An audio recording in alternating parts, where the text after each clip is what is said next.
नमस्कार साथियों, मैं पवन कुमार आप सभी का हार्दिक स्वागत करता हूं फिलर फोरम के इस मंच पर। यह फिलर फोरम हमारा मंच समर्पित है हायर एजुकेशन के लिए, जहां पर तैयारी करवाई जाती है एनटीए, यूजीसी, नेट, जेआरएफ की लगभग सभी प्रमुख विषयों में फर्स्ट पेपर और सेकंड पेपर की तैयारी करवाई जाती है। यहाँ पर वो भी निःशुल्क है साथियों, जिसका कि कोई चार्ज नहीं है। तो आप हमें ज्वाइन कर सकते हैं फिलर फोरम के ऐप के माध्यम से। प्ले स्टोर में जाकर के फिलर फोरम का ऐप डाउनलोड कर लीजिए और आप हमें हमारी वेबसाइट के माध्यम से भी ज्वाइन कर सकते हैं और विभिन्न सोशल मीडिया साइट्स पर हमें फॉलो कर सकते हैं।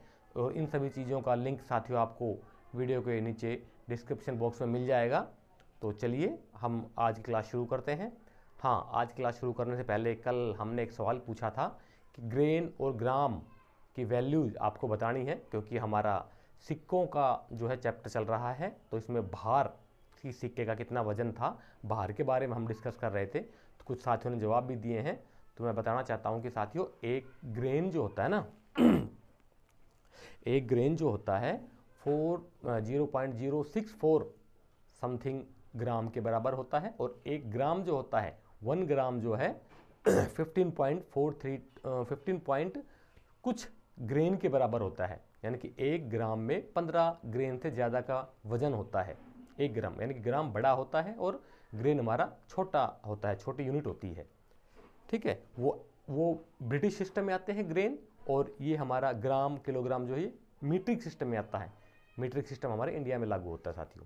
ठीक है, तो आज की क्लास शुरू करते हैं।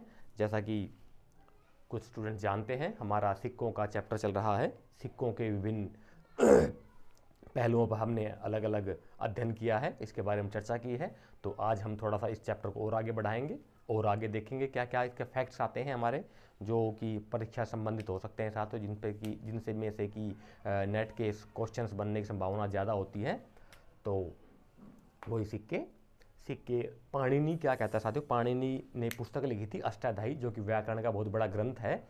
तो उसमें पाणिनि कहते हैं सिक्कों के बारे में, वरा, पाद, पाण और कारशापण, ये चार प्रकार का इनकी अष्टाध्यायी में वर्णन आता है। 4 प्रकार के सिक्कों का कौन कौन से, वरा, पाद, पण और कारशापण। पाण भी बोल देते हैं कई बार इसको, पाण या कारशापाण भी बोल देते हैं।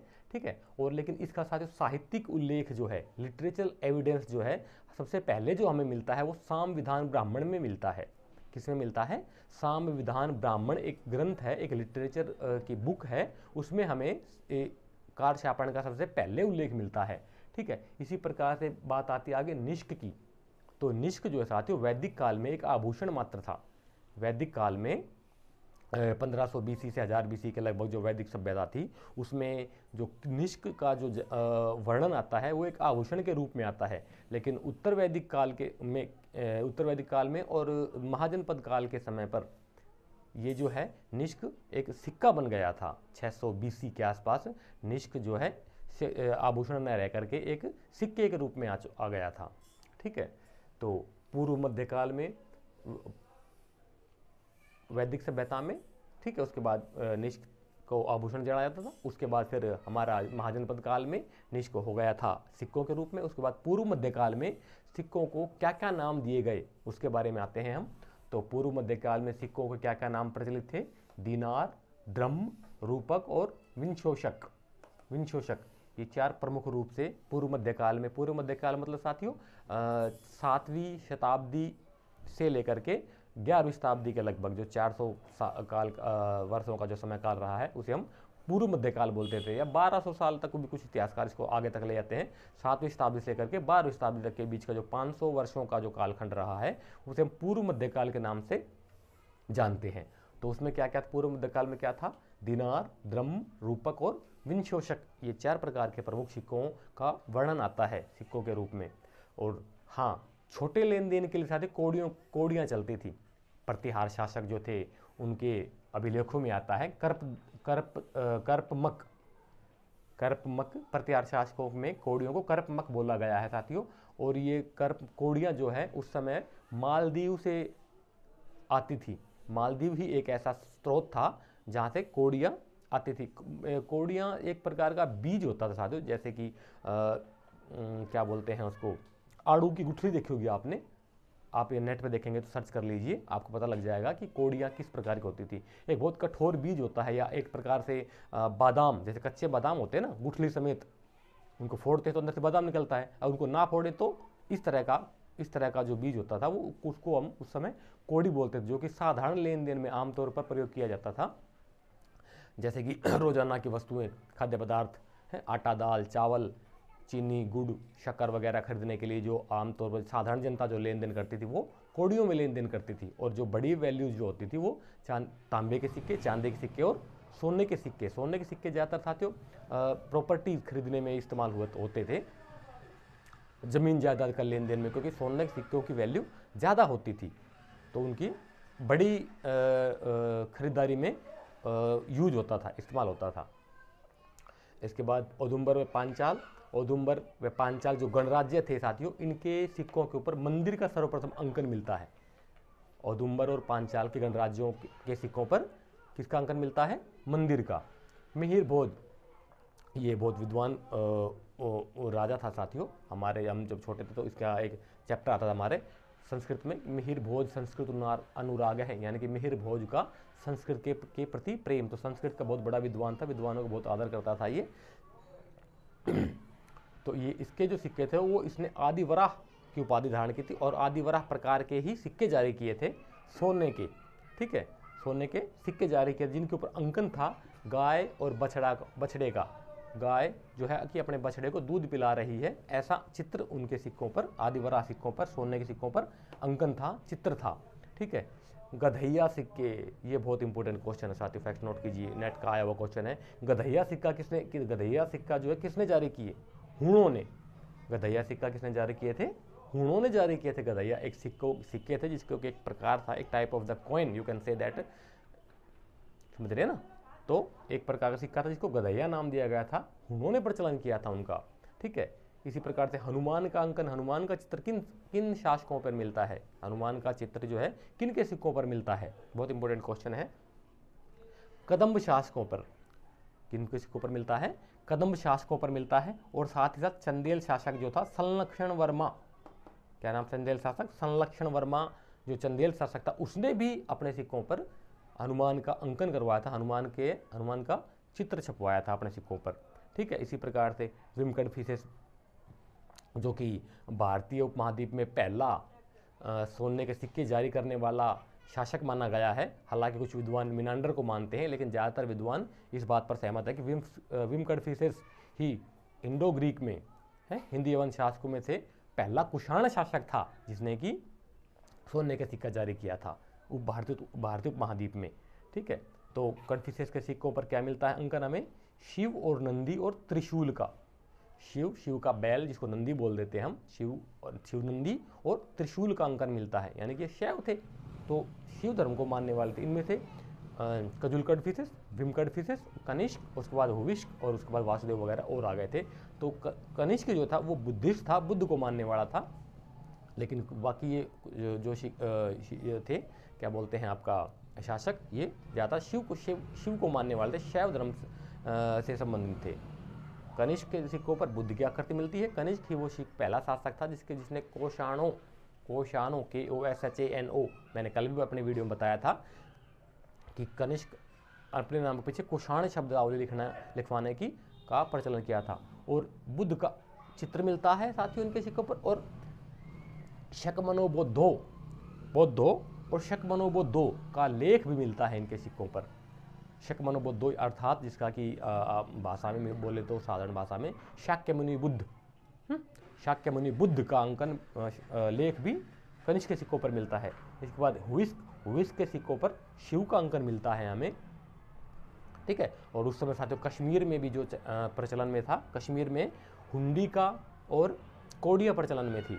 हुंडी का जो कि एक प्रकार का आज की डेट में बोले तो एक प्रकार का चेक था, कि चेक हम किसी को काट कर दे देते हैं और वो जा करके ब्रांच से अपने पैसा ले लेता है। तो उसी प्रकार से हुंडियाँ चलती थी।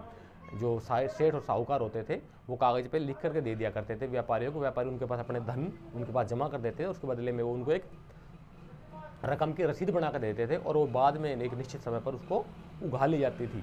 उनके उनके अपने अपने सेठों की साहूकारों की ब्रांच के तौर पर अलग अलग शहरों में उनका अपना एक ठिकाना होता था जहाँ से वो इस तरह का कार्य संपन्न करते थे। तो ये क्लियर हो गया हमारा। अब हम दूसरी तरफ चलते हैं। अब हम ये सिक्कों का प्रकार हमारा क्लियर हो जाता है साथियों। अब हम चर्चा कर लेते हैं जरा माप तौल और भार की, कि कितने सिक्कों का, कौन कौन से सिक्कों में कितना कितना वजन जो है कि पाया गया है उस समय के सिक्कों में। तो एक सुवर्ण जो सिक्का था, सुवर्ण ये सोने का सिक्का था, इसका नाम ही सुवर्ण था साथियों। सोने का सिक्का था, इस सिक्के का नाम ही सुवर्ण बोलते थे इसको। उसका वजन कितना था? 80 रत्ती, 80 रत्ती। रत्ती एक फारसी वर्ड है जो कि फारसी जो मुगल मध्यकाल में जो इस्लामी लेकर के आए थे वहाँ से निकल कर के आया। उन्होंने वैल्यू जो है माप तोल की इकाई फारसी भाषा में चलाई, फारसी पैटर्न पे चलाई, तो वहाँ से चीज़ें चलती हैं। कारशापण, एक कारशापण में 146.4 ग्रेन होता है 146.4 ग्रेन का वजन होता है कारशापण में। रत्ती, एक अभी रत्ती की वैल्यू आ गई साथियों यहाँ पर, एक रत्ती में 1.83 ग्रेन होता है, यानी कि रत्ती बड़ी होती है, ग्रेन फिर भी छोटा होता है। रत्ती से बड़ा ग्राम आ जाता है हमारा। एक रत्ती की क्या होता है? गुंजा का एक बीज। गुंजा एक वो होता है साथियों, एक पेड़ होता है जिसके ऊपर फल लगते हैं, और उन फलों का जो बीज होता है उसे हम गुंजा का बीज या कृणल बोल देते हैं। कृणल भी बोल देते हैं उसे। गुंजा का बीज होता है, उसके एक बीज की वैल्यू एक रत्ती मानी गई है। एक रत्ती मानी गई है। तो आहत मुद्रा की वैल्यू क्या होती थी? 32 रत्ती का या 56 ग्रेन, यानी कि 32 रत्ती का या 56 ग्रेन। आहत मुद्रा बोले तो पंचमार्कड सिक्के। आहत मुद्रा बोले तो पंचमार्कड सिक्के। सीसा और प्रोटीन धातु के जो सिक्के चलाए थे साथियों, वो सातवाहनों ने चलाए थे। ठीक है। अपोलोडोडस एक ऐसा हिंदी वन शासक था जिसके ऊपर सबसे पहले भागवत धर्म के चिन्ह पाए जाते हैं, जिसके सिक्कों पर सबसे पहले भागवत धर्म के चिन्ह पाए गए हैं, जिनमें से हाथी और वृषभ से ये अनुमान लगाया गया है कि ये भी भागवत धर्म को मानने वाला था, यानी कि सनातन, आज के संदर्भ में बोले तो सनातन या हिंदू धर्म को मानने वाला था। उस समय का भागवत धर्म या वैष्णव धर्म भी कह सकते हैं, उसको मानने वाला था, के चिन्ह पाए गए हैं अपोलोडोटस के सिक्कों पर। ठीक है। इसी प्रकार से दक्षिण भारत के 3 प्रमुख राजवंश आ जाते हैं हमारे। कौन कौन से? चोल, जिसके की सिक्कों पर बाघ का अंकन है मिलता है। चेर, धनुष, पांड्य, मछली। ठीक है। चोल, चेर और पांड्य, चोल, चेर और पांड्य 3 दक्षिण भारत के प्रमुख राजवंश होते हैं साथियों, और इनके सिक्कों के ऊपर बाघ, धनुष और मछली का अंकन मिलता है। तो ये हमारे कुछ प्रमुख फैक्ट्स थे जिनको आप नोट डाउन कर सकते हैं। अब हम इससे आगे चलते हैं।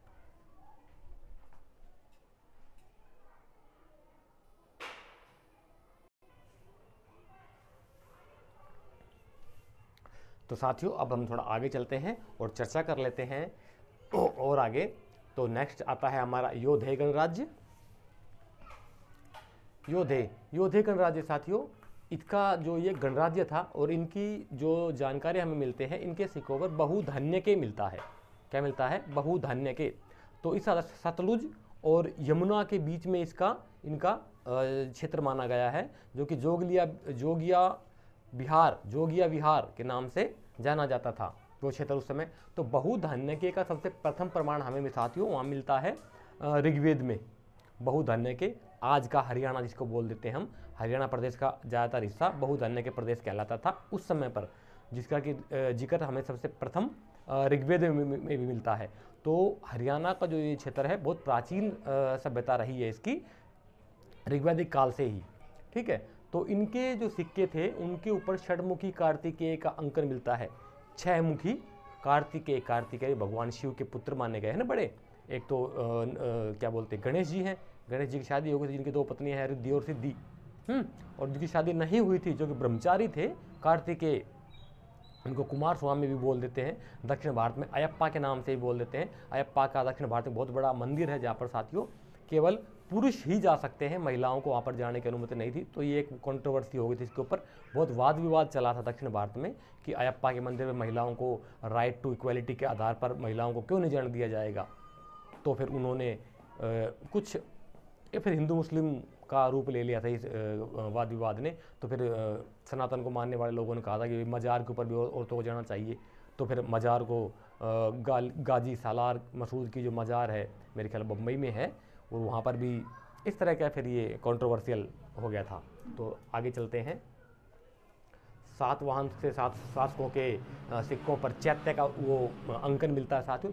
चैत्य होता है बुद्ध धर्म से में जहाँ पर चिता जिस व्यक्ति की जलाई जाती है उसके ऊपर, जैसे कि इस्लामी मान्यताओं का मकबरा बना दिया जाता है, कब्र बना दी जाती है, ऐसे ही बुद्ध मान्यता में चिता के ऊपर जो मकबरा बना दिया, स्ट्रक्चर बना दिया जाता है, उसे चैत्य बोलते हैं। उसके बाद में फिर पूजा वगैरह भी करने लग गए थे। इसी प्रकार चेस्टन के सिक्कों पर भी स्तूप की आकृति मिलती है। स्तूप या चैत्य मिलते जुलते ही होते हैं लगभग, ठीक है। और नहपान के सिक्के साथियों सबसे ज़्यादा मिले हैं जोगलिया थम्बी नासिक में, जो कि आधुनिक महाराष्ट्र में पड़ता है, उस वहाँ से मिल रहे हैं कितने 13,250 रजत मुद्राएं मिलती हैं इसकी, यानी कि चांदी के सिक्के मिलते हैं 13,250 चांदी के सिक्के नहपान के मिलते हैं, जिनमें से कि 9,270 सिक्के लगभग 2/3 यानी कि 2/3 सिक्के शातकर्णी प्रथम शिव शातकर्णी ने दोबारा से प्रतिमुद्रण करवा दिया था उनका। तो यानी कि इससे साबित होता है कि शिव शातकर्णी ने नहपान को हराया था। इसलिए सिक्कों का मिलना बहुत इंपॉर्टेंट है साथियों हिस्ट्री के हिसाब से, कि इनसे हमें बहुत सारे एविडेंसेस मिलते हैं कि क्या क्या उस समय घटनाएं, कालक्रम क्या चल रहा था, क्या क्या घटनाएं घट रही थी। तो इसलिए सिक्कों को हम इजीली नहीं ले सकते। सिक्कों में से क्वेश्चन भी बहुत सारे बनते हैं, और सिक्के इतिहास को जानने का बहुत महत्वपूर्ण स्रोत है हमारे लिए, ठीक है। तो शिव शातकर्णी ने नहपान को हरा दिया था। इस बात से, रजत मुद्राओं से ये दोबारा जो प्रतिमुद्रण हुआ था इसका, इस बात से ये बात साबित हो जाती है, ठीक है। इसी प्रकार से आगे चलते तो ललितादित्य मुक्तपीड़ का बहुत सारे सिक्के मिले हैं बांदा जिले में। बांदा जिला पड़ता है आपका उत्तर प्रदेश में।